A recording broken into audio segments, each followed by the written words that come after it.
Explain what the AEW is and how it's different from some of the other wrestling we've seen in the past. Perfect. All Elite Wrestling is a wrestling company that's brought to you by wrestlers. It's pretty much there's two big differences between perhaps WWE and what AEW is.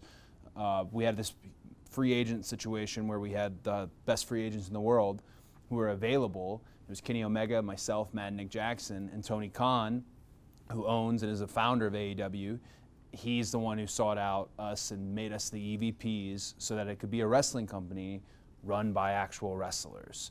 And then the second biggest difference is, and people will see this in the Maverick Center, the crowd has a genuine bearing on the direction the match goes. It's a very improvisational company, more than perhaps wrestling has been like the last 20 years. And that's the thing I love the most. That crowd reaction, it changes so much of the story and changes so much of the show. And our crowds have been unpredictable in a really good way. So if the fans have control of it, are you pleased with the way it's gone so far with the crowd reaction? Sure. I mean,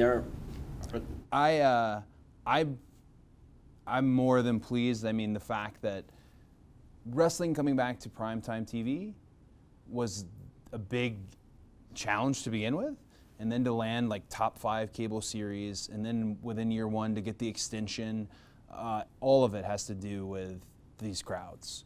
Because a lot of this was stuff that we were told, like, oh, there's not room for it, there's not a market for it, and then there is, and we'll show you. And then we've had such success, and that's why it's fun to move kind of out west as a company and go everywhere, because you got to go everywhere the TV is itself. But how did you pick Salt Lake before some of the other bigger cities out west?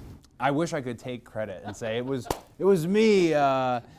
Salt Lake, we have a really good, when I say wrestling company run by wrestlers, that's great when it comes to the actual product, but then you've got to flank yourself with genuinely smart business people, and we're definitely, Tony Khan's the prime example of a numbers guy, and there's a huge just stats-based situation within Salt Lake.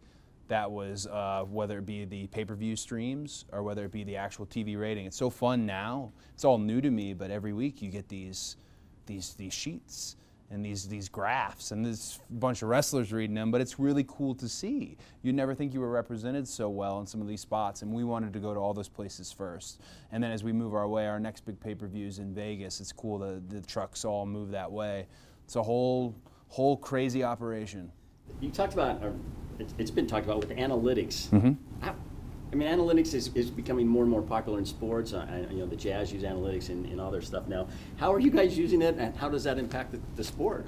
Well, so for pro wrestling, I guess it's not the sexiest way to talk about it, but analytic-wise, the proof is right there in the minute-by-minutes. And that, if you present young stars, Chris Jericho's someone on AEW that's a wrestling star that people are familiar with.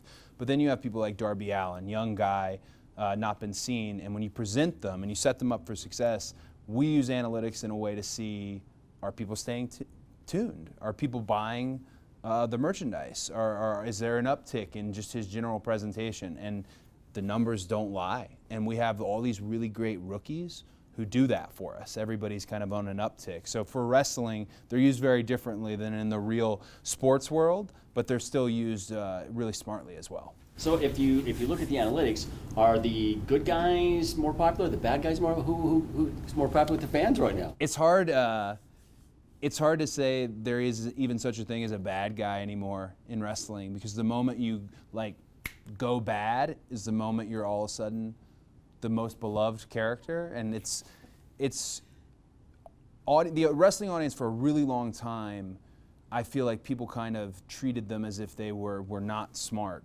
And they've been watching wrestling since the turn of the century. They're very smart. Some of these stories have kind of been recycled and reused. They've seen a lot of this through the years. So now they're very reactive to when you try to force something. And that's why I like AEW.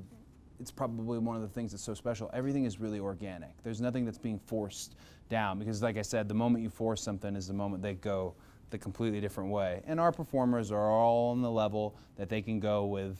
When the wave goes the other way, they can go with it. I myself I've had 50-50s. I've had all beloved. I've had all hated. It's fun. It's part of the fun of it all, As long as they're doing something, But it can't be fun to be hated, right? I mean, I've been really fortunate because myself and Matt and Nick Jackson, Kenny Omega, we've been kind of leading the charge with AEW. So people have looked at us as, we don't put it all out there on the TV, but we're management too. So right now it's really, no one is rooting against us. So that's very fun. And for me, it's really touching. It's very endearing. Like after the shows, I'll stay until security kicks us out, until they blink the lights, because I really do like to meet everybody, and we do like to do a great meet and greet experience. It's just a fun period. I know wrestling, it can be fickle. Every element of sports entertainment in the pro wrestling world, it can change on a dime. So while they like me, I'm going to enjoy it as much as I possibly can. Well, that brings up the question of COVID-19 and how you deal with the fans in a situation that is happening right now and is fluid and is changing almost by the hour. Yeah, it's one of those things, and we were talking before we even started this chat about it. It's just a common sense kind of situation, and if you have these mass gatherings, you really do need to make sure that you do everything you properly can. Like the meet and greet, maybe it's not the meet and greet you're used to where you're shaking hands and hugging, maybe it's just a picture and autograph, but these small little changes really make it so that we're not spreading this. And also we want to be careful about not spreading misinformation about COVID as well. We're speaking about, there's so many things out there, and this has become the mass panic. But we have a good plan as a company too, in case we can't run events that have a seated audience. And that's one of the good things is wrestling run by wrestlers. We've surrounded ourselves with good people like, well, hey, here's the plan if we were to go a different route. You talked about the word spreading. That's a fine line to walk, because you want to spread the word and your product. You want to get your product out there at the same time. And what better way to do it than the meet and greets after, right? So yeah, I've got this personal kind of opinion as far as the years I wrestled with WWE and just the years I've been in the business, and even having grown up in it, you can always judge a wrestler by how they handle a meet and greet. You really, it's strange. Bad guy, good guy, but the power of TV gets to some folks in a weird way, and I like to have a roster that's really good.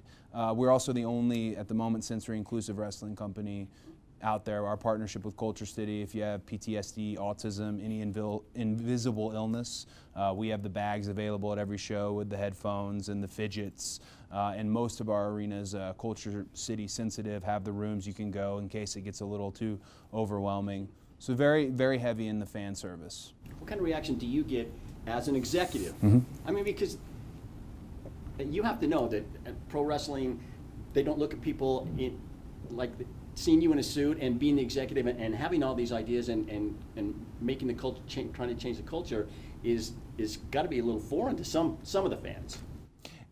It is. I think for me though, fans, because if they followed my dad was Dusty Rhodes, and he was in the exact same position at one point in his career. He was an on-screen, performer, and he was an in-ring wrestler and competitor, but he was also the executive producer.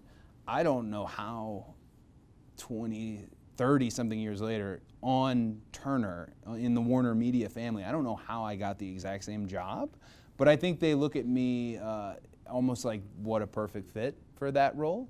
And I hope I'm doing a good job with it. This is only year 2. It doesn't make you the most popular guy in the locker room.